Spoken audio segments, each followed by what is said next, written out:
It is time for Tech Tuesday. The company formerly known as Facebook is getting closer to developing what some are calling the metaverse. Plus, a giant in the tech world makes a move against Microsoft when it comes to gaming. And joining us live to break down these headlines and more is our tech expert, Greg Nibbler. Good morning, Greg.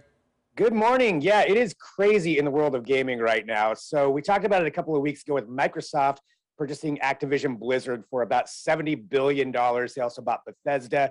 Of note, there's some breaking news coming out this morning that Microsoft deal is going to be investigated by the FTC because of how much it wraps up so much of the gaming world. So you've got that on the side, but Sony making their move now with PlayStation, and they bought the game developer company called Bungie.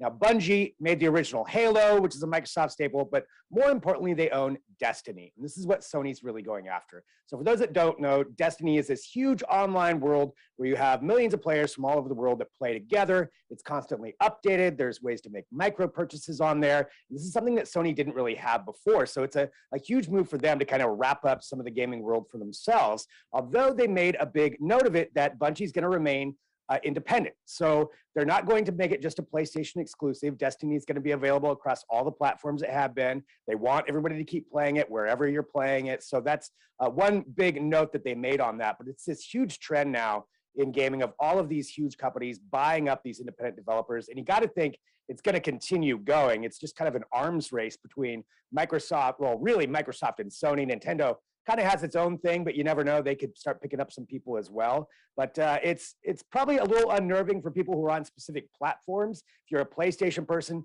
am I going to be able to play some of these Microsoft games and vice versa? We'll have to see, but a lot of eyes on all these moves happening in the gaming world. Huh.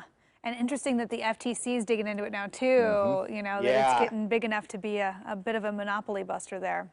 Yeah, $70 billion, that's a big purchase. For sure, for sure. Okay, well, Facebook, now known as Meta Platforms, is announcing that 3D avatars are going to be coming to Instagram and Facebook. So when is this rollout happening, and what is this strategy? Is this kind of a metaverse move here? It really is a metaverse move. So the metaverse is kind of Meta, the company's idea that Facebook, Instagram, WhatsApp, Oculus, they own all of those, that everybody's going to eventually be interacting in a digital world with a digital avatar version of themselves. And this is just a little bit of a step toward that, I think, to get people used to this idea. Now, avatars have been around for a while. Facebook had them where you could create one, but now they're going to be 3D rendered, and you're going to be able to get different clothes for your digital avatars. And more importantly, they're going to work cross-platform. So whatever you make on Facebook is now going to be available for Instagram for the first time, for stories and DMs, Messenger, all of that. You're going to be able to, if you want to, create this online version of yourself and have that be your representation online, however you want to engage in that. And it really is, I think, it's more of a move to get people used to the idea of the metaverse, because that's their ultimate grand plan, is to have augmented reality, virtual reality, how you interact with your computer or laptop or your phone, all be kind of the same thing, to where you're interacting with people around the world, whether it's coworkers in a virtual boardroom or friends you're playing a game with. They've got some really elaborate videos showcasing it. It's very, you saw the movie Ready Player One, it's very Ready Player One-ish, but this is just one little step to get people used to it. So it's rolling out to North America first. You're going to start seeing it for everybody in the US, Canada, Mexico, where you can go in, where you create your avatar, and you'll be able to 3D render. They got some specific like Super Bowl clothing you can use and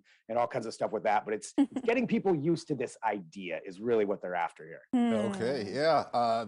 And it's very realistic looking too, just the samples that you showed us right there. There's an early study out there that will utilize your smartphone to detect for COVID, maybe even the flu. So where are we on that timeline?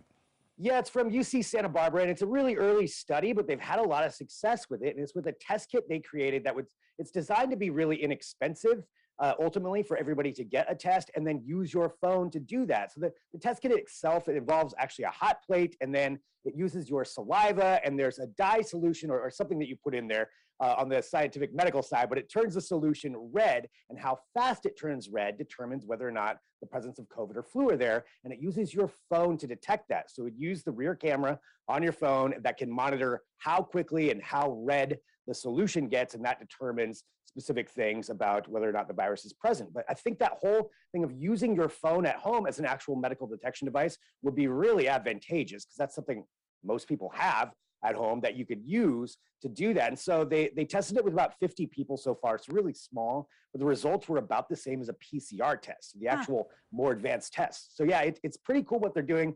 A lot of studies need to be done, but I think in the future, this could be a really great way to help, at-home testing for about anything. Yeah, and if it's more accurate, I don't know about you, Ken, but I had to take some of those rapid tests, and you're sitting there in the bathroom holding this thing up to the light. Is that a second line? Is it really faint? I can't tell. So yeah, if you could leave it up to the phone camera to figure that out, that'd be great. Yeah, that would be good, yeah.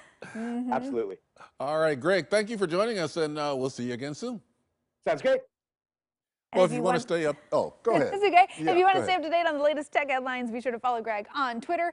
He's at Greg Nibbler. Yeah, we just both wanted to make sure that you stay up to date. You need to follow Greg. Yes, He keeps me in the know.